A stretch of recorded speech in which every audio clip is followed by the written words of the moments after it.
Hello students, आप सबका study with Rakesh Jha में स्वागत है। आज हम पढ़ते हैं फैक्टराइजेशन। फैक्टराइजेशन गुणनखंड, इसे हिंदी में गुणनखंड कहते हैं और इंग्लिश में फैक्टराइजेशन कहते हैं। फैक्टराइजेशन हम करते किसका है, तो नंबर का भी गुणनखंड निकालते हैं और जो अलजेब्रिक एक्सप्रेशंस है उसका भी निकालते हैं। तो हम अलजेब्रिक एक्सप्रेशन में फैक्टर कैसे निकालेंगे उसके बारे में पढ़ेंगे। अलजेब्रिक एक्सप्रेशन को हिंदी में कहते हैं बीजगणितीय व्यंजक। जैसे कि इसमें हम पढ़ेंगे 3 टर्म्स में फैक्टर कैसे करेंगे। अगर कोई 3 टर्म्स का अलजेब्रिक एक्सप्रेशन आपको दे रखा है तो आप उसको फैक्टराइज कैसे करेंगे। तो जैसे कि सपोज दैट जो 3 टर्म्स में जो एक्सप्रेशन होता है वो इस तरह होता है ax² plus bx plus c, या यहाँ पर x का पावर 4 भी हो सकता है, यहाँ क्यूब भी हो सकता है। यानी इसी 3 टर्म्स के आधार पर आपको कोई भी अलजेब्रिक एक्सप्रेशन दिया रहेगा। तो इसमें आप कैसे करेंगे, तो सबसे पहले अलजेब्रिक एक्सप्रेशन को फैक्टराइज करने के से पहले आपको ये सीखना है कि यहाँ जो फर्स्ट टर्म में x² का जो कोएफिशिएंट है a और जो न्यूमेरिकल कोएफिशिएंट होता है, न्यूमेरिकल जो टर्म्स होता है c, इन दोनों का मल्टीप्लाई किया जाता है। तो पहले हम इन दोनों का मल्टीप्लाई कर लेंगे a into C equal to A C. After that जो AC रिजल्ट आएगा उस AC रिजल्ट का हमें क्या करना है, फैक्टराइज करना है, मतलब LCM निकालना है। तो जब आप इसका LCM निकालेंगे तो जैसे कि फर्स्ट आप A से ट्राई करेंगे, A 1 ये लग जाएगा और C यहाँ जाएगा। फिर आप जब इसे C से डिवाइड करेंगे तो यहाँ C आ जाएगा। तो दैट मीन्स इसका फैक्टर बनेगा A इंटू C। और इस फैक्टर को हमें करना क्या है, इस फैक्टर को हमें करना है जैसे कि AC आ गया। अब इस AC को इस तरह लिखना है कि A plus C equal to या तो B आना चाहिए, यानी ये मिडिल टर्म आना चाहिए हमें, ठीक है, ये मिडिल टर्म आना चाहिए, या A माइनस सी करने पर B आना चाहिए। तो इन दोनों में से कोई एक टर्म हमें आएगा और इसी फैक्टर से आएगा। तो इसमें क्या किया जाता है कि जो ये मिडिल टर्म है इसको 2 पार्ट में डिवाइड किया जाता है और इसके लिए ये करना पड़ता है। तो इसको 2 पार्ट में डिवाइड कैसे करेंगे, तो अपनी मर्जी से कुछ भी नहीं लिखेंगे। इसका रूल ये है कि आपको फर्स्ट x² का जो कोएफिशिएंट है a और जो न्यूमेरिकल टर्म होता है c, उन दोनों को मल्टीप्लाई करना है। जो रिजल्ट आएगा उसका LCM फाइंड करना है और LCM फाइंड करने के बाद जो आपको फैक्टर मिलेगा, जो प्राइम फैक्टर मिलेगा, जैसे इसमें a और c मिला, तो इन 2 प्राइम फैक्टर को या इससे अधिक प्राइम फैक्टर मिलेगा, उसमें से सभी प्राइम फैक्टर को इस तरह 2 पार्ट में डिवाइड करना है। आपको 2 ही पार्ट में सारे नंबर को लेना है और उस 2 पार्ट को इस तरह लिखना है ताकि प्लस करने पर ये मिडिल टर्म मिलना चाहिए b, या माइनस करने पर मिलना चाहिए। सपोज दैट अगर आपको प्लस करने पर मिल जाता है तो इसे हम इस तरह लिखते हैं ax² plus a plus C into X plus C. अब इसमें देखिए, अब ये जो है 4 टर्म में आ गया, यानी ax² प्लस ax और प्लस cx, यानी दोनों टर्म के साथ हम x से मल्टीप्लाई कर देंगे और प्लस इस तरह 1 2 3 4, यानी ये जो एक्सप्रेशन था ये 4 टर्म में चेंज हो गया। अब ये 2 टर्म का हम पेयर ले लेंगे और इनमें से कॉमन फैक्टर निकालेंगे। तो यानी कॉमन फैक्टर ऐसा फैक्टर जिनसे ये दोनों डिवाइड हो जाए। तो देखिए ax से ये दोनों डिवाइड हो जाएगा तो हम ax ले लेंगे। इसके बाद x, इसमें x आ जाएगा क्योंकि इसका पावर 2 है, तो एक ax से डिवाइड कर देंगे तो ये बचेगा x हमारे पास, और यहाँ पर क्या बच जाएगा 1, यहाँ पर क्या बचेगा 1, यहाँ प्लस डालिए और ये बच गया 1। फिर यहाँ c दोनों में है, c से आप डिवाइड करेंगे तो c बाहर रखिए और ये यहाँ x आ जाएगा और यहाँ आ जाएगा 1। यानी ये जो ब्रैकेट का जो नंबर है ये दोनों सेम आना चाहिए, ये दोनों सेम आना चाहिए, ये याद रखिए हमेशा। अब ये जो इसका फैक्टर है ax और इसका फैक्टर है c, इन दोनों को हम एक साथ ले लेंगे और इन दोनों ब्रैकेट में से एक ब्रैकेट यानी एक फैक्टर आप ले लेंगे। तो इस तरह जो हमें जो लास्ट आंसर मिला वो ax plus C into X plus 1, ये हुआ आपका फैक्टर, ये हुआ आपका factor ax² plus bx plus C का।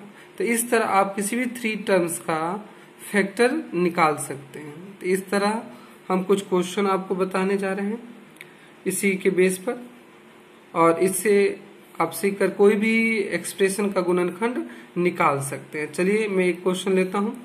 जैसे सपोज दैट आपका है x² है -7x है और +12 है, जिसमें मैंने एक क्वेश्चन लिया। इसमें देखिए ये है ax², यहाँ आ गया है -bx और यहाँ आ गया c। अगर इसी पर आप रखें तो आराम से आप बना सकते हैं। तो देखिए ये है x² जो हम ax² पर ले लिए हैं, ये है -7x मैंने माइनस इसलिए लिया कि जरूर नहीं कि हर में प्लस ही आए, माइनस के टर्म में भी आ सकता है। तो -7x + 12। अब सबसे पहले मैंने आपको बताया कि अब इसको फैक्टराइज कैसे करेंगे। तो सबसे पहले जो यहाँ पर जो a होता है, तो इसमें जो x² का कोएफिशिएंट है यहाँ कुछ नहीं है, तो कुछ नहीं होने पर 1 कोएफिशिएंट लिया जाएगा, प्लस है तो +1। तो ये हो गया 1 है ना, ये हो गया 1 और ये 12 हो गया। दोनों को मल्टीप्लाई करेंगे तो कितना मिलेगा आपको, 12 हो मिलेगा। आप देखिए इस 12 को फैक्टर निकाल लीजिए। मैंने क्या कहा, इसका प्राइम फैक्टर निकाल लीजिए, जैसे हमने यहाँ पे निकाला था। 2 6 × 12, 2 3 × 6 और 3 1 × 3। अब देखिए आपका फैक्टर क्या आया, 2 आया, 2 आया और 3 आया। अब यहाँ पर देखिए 3 फैक्टर्स है।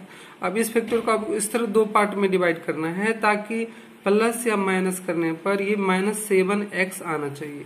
तो चलिए अगर हम इसको इस दोनों को एक साथ रखें, 2 × 2 4 और ये 3, ठीक है।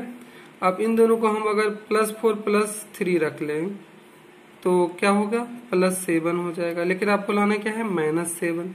तो हम क्या करते हैं, -4 और -3, यानी आप किस तरह प्लस या माइनस किस तरह रखें ताकि इन दोनों का रिजल्ट प्लस या माइनस करने पर इतना मिडिल टर्म के इक्वल आना चाहिए, ये याद रखें।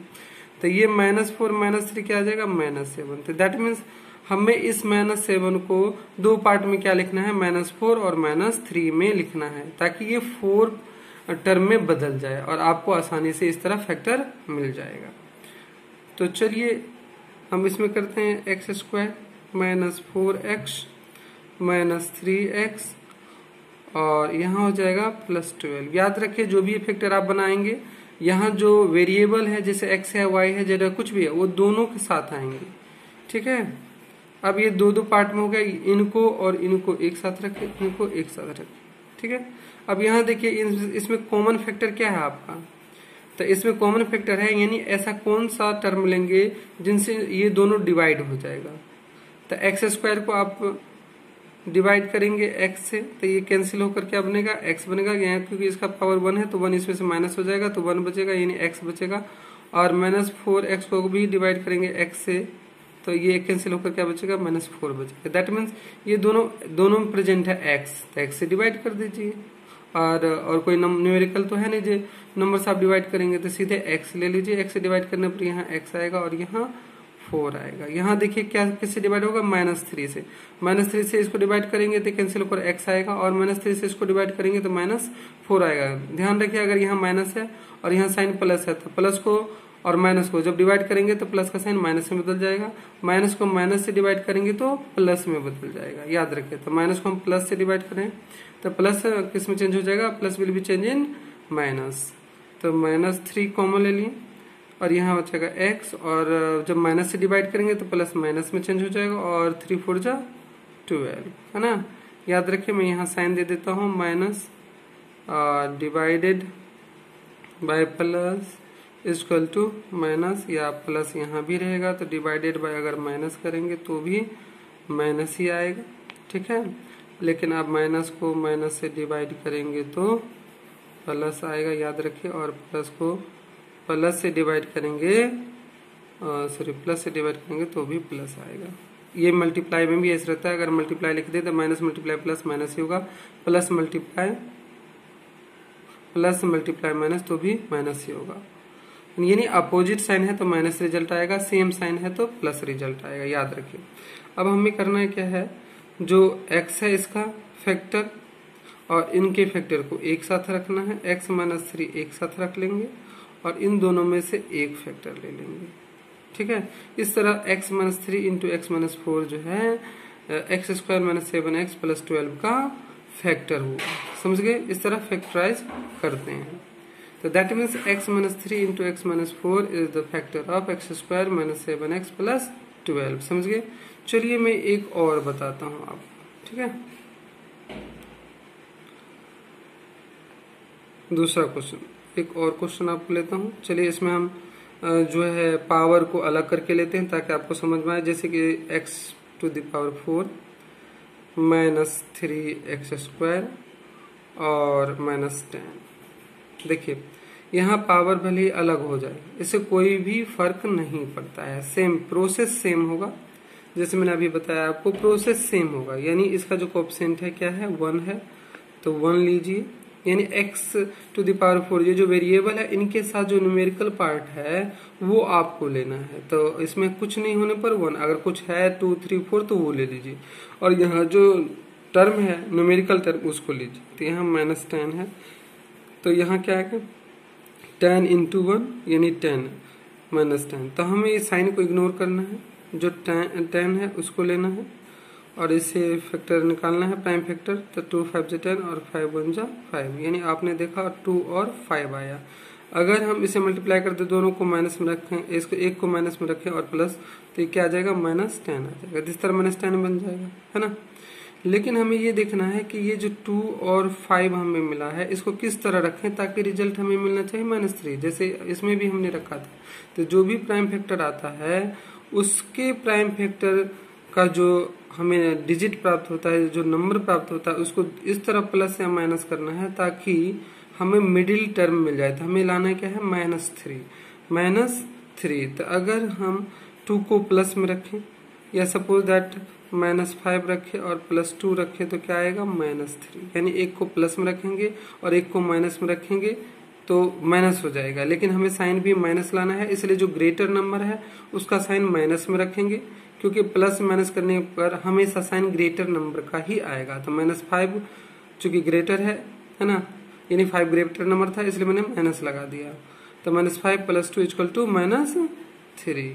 तो इस तरह आपको मिल जाएगा -3। तो हमें लेना क्या है, -5 लेना है यहाँ पर और +2 लेना। तो इसको मैंने देखो ऐसे मल्टीप्लाई करेंगे तो क्या आएगा, हमें -10 आ जाएगा। मल्टीप्लाई करने पर तो ये आएगा क्योंकि फैक्टर ही उसी का है, -10 का ही है। और इसको हम इस तरह 2 पार्ट में रखना है ताकि हमें ये मिडिल टर्म मिल जाए। समझ गए होंगे आप लोग।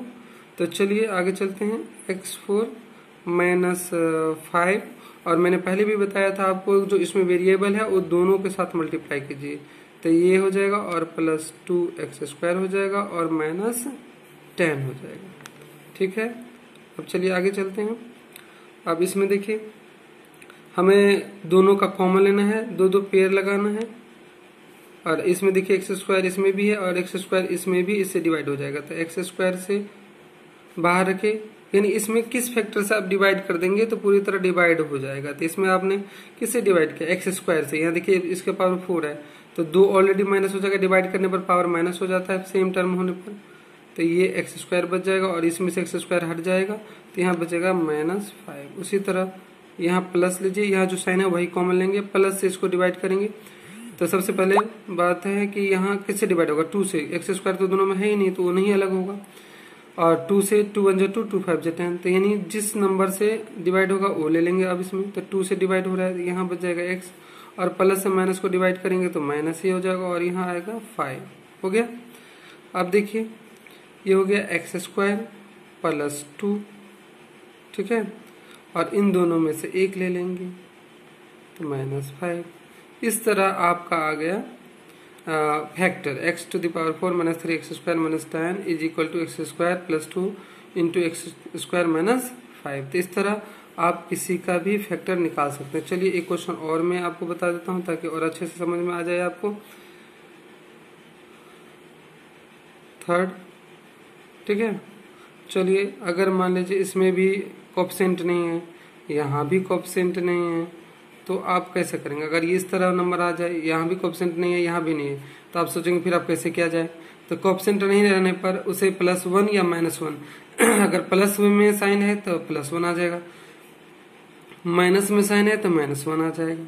तो देखिए फर्स्ट हमें a और c को मल्टीप्लाई करने हैं।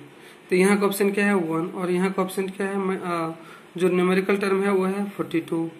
तो ये मल्टीप्लाई करके क्या आएगा -42। अब हमें क्या करना है, जो 42 है इसका फैक्टर निकालना है। 2 2 जा 4, 2 1 जा 2, फिर 3 7 जा, फिर 7 1 जा, है ना।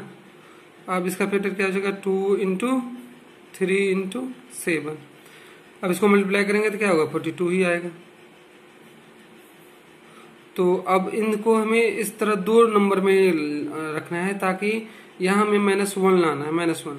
तो -7 कर दीजिए और प्लस 3 2 जा 6 कर दीजिए, यानी इसी में से आपको नंबर मिल जाएगा।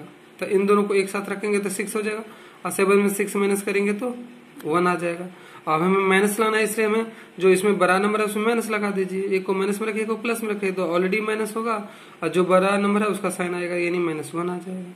तो हमें क्या लेना है, -7 प्लस 6 लेना है, ये मिडिल टर्म के पास, क्योंकि इसको दो पार्ट में डिवाइड करना है, जैसे ऊपर भी मैंने बताया आपको। तो इस तरह p² -7p + 6p बन जाएगा और -42 आ जाएगा। इस तरह देखिए 4 टर्म बन जाएगा, और फिर जिस तरह आप कॉमन लेते हैं वैसे लेंगे। जैसे देखिए इसमें p प्रेजेंट है दोनों में, तो p ले लेंगे, -7 ले लेंगे, ओके। फिर यहाँ +6 से लेंगे, और 6 से दोनों डिवाइड हो जाएगा, है ना। ये 42 है, 6 से डिवाइड करेंगे तो ये हो जाएगा p, और 6 से बन जाए 42, तो 7 आ गया। अब इस तरह p + 6 ये दोनों एक साथ में हो जाएंगे, और p - 7 एक साथ में हो जाएंगे। इस तरह आपको p² - p - 42 का फैक्टर मिल जाएगा, p + 6 इंटू p - 7, ओके। आशा करता हूँ आप लोगों को अच्छे से समझ में आया होगा। अगर आपको मेरा वीडियो अच्छा लगे तो जरूर लाइक कीजिए, सब्सक्राइब कीजिए, और हाँ, मेरा वीडियो देखने के लिए थैंक्स, ओके, धन्यवाद।